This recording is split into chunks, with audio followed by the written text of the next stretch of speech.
let's look at Friedrich Hayek, Ludwig von Mises, and the Austrian school. Now, they have lots of similarities between Hayek and Mises, but I want to identify what I see as the significant differences between these two thinkers.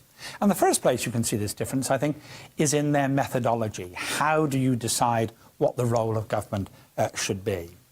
Hayek tends to emphasize the limits of knowledge, that the limits of reason and understanding what we should do. He's much more willing to give deference to tradition, to how the rules that have evolved over a period of time. So, for example, he's much more interested in the whole question of a spontaneous order, how we come to work together without any central planner that tells us how we should behave. He's interested in the common law, how traditional law has developed over the ages.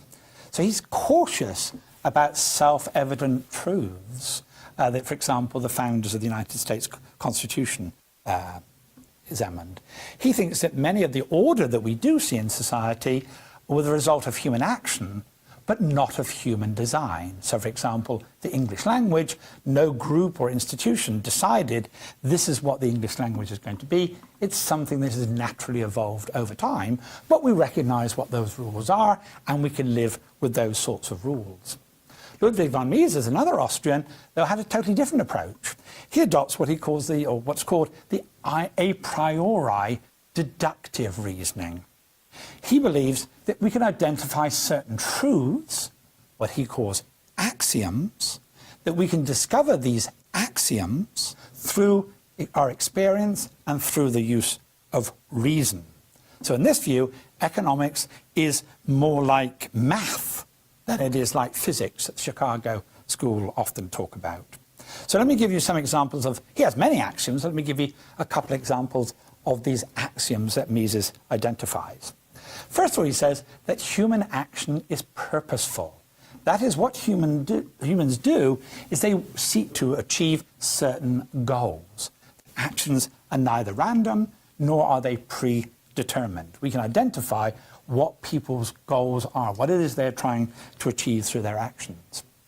A second axiom is that individuals are the only actors. The technical term for this is methodological individualism. In so much political debate, we tend to say, France does this. But of course, it's not that all the French people do this. What it is actually is a small number of ministers at the top of the French government decide to oppose American foreign policy. So who are the specific individuals who are actually carrying out this action? Actions are only conducted by individuals, they're not conducted by broad groups. Another example would be Muslims. Is that we should say that some Muslims carried out terrorist acts, but that we should not say that Muslims carried out terrorist acts. That implies that all Muslims did.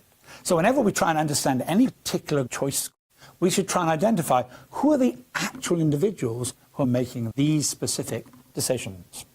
And a third axiom is that value is in the eye of the beholder, the so-called subjective theory of value.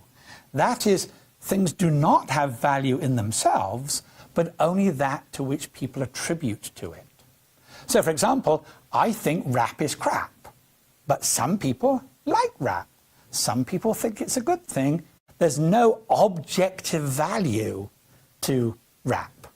So you often hear the criticism of economists that they know the price of everything and the value of nothing, but that assumes that we can know what the value is of something. But no, the value for the same thing is different for different people.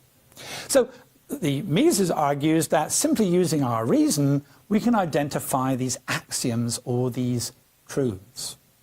Now, Mises and Hayek tend to agree about why government should be limited, because government policymakers lack the knowledge, they can't understand what the goals are of people, because everybody has a variety of different goals. We can't predict, you want this, you want this, you want that.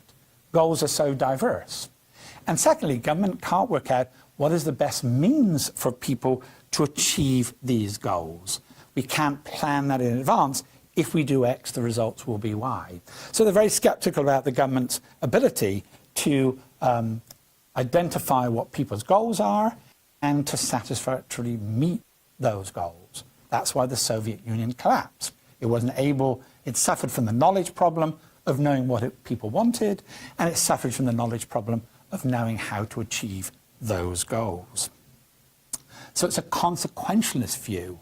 The consequences of governments carrying their action is often bad, or usually bad. When it comes to the question about what is the role of the state, though, Hayek and Mises again diverge. Hayek says the criteria for deciding what government should do is what he calls the rule of law, by which he means there are certain general principles that we should apply to any government action or any piece of legislation. Just like in the United States, the Supreme Court will often look at a law signed by Congress, passed by Congress, signed by the President, but the Supreme Court will sometimes say, no, that's illegitimate. We strike this down under the US Constitution. Well, Hayek argues that every society has these general principles that he calls the rule of law that we should apply to every government action. He has a long list of what these examples of the rule of law, just mention some of them. That these are laws that should apply to everyone. There shouldn't be particular exceptions. So, for example, it's very common for the US Congress to pass a law which applies to everyone else except themselves. So a classic example of that was the Americans for Disabilities Act. They passed a law saying that all buildings needed to adjust in a certain way to enable disabled access. But then, during the debating the bill, they realized that it would cost the US Congress hundreds and hundreds of millions of dollars to adapt the Capitol Hill to meet those standards.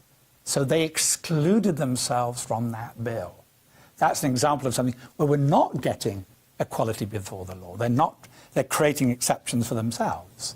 Another example would be earmarks, which is where it's said that government should spend the money with this particular company, with this particular aid. He argues all those things should be considered illegitimate because they go against the rule of law.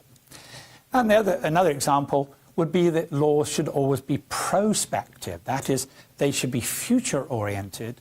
They shouldn't punish something that happened in the past. So you may have done something in the past which was legal then they pass a law, it's illegal. You should not be punished for something that occurs in the past.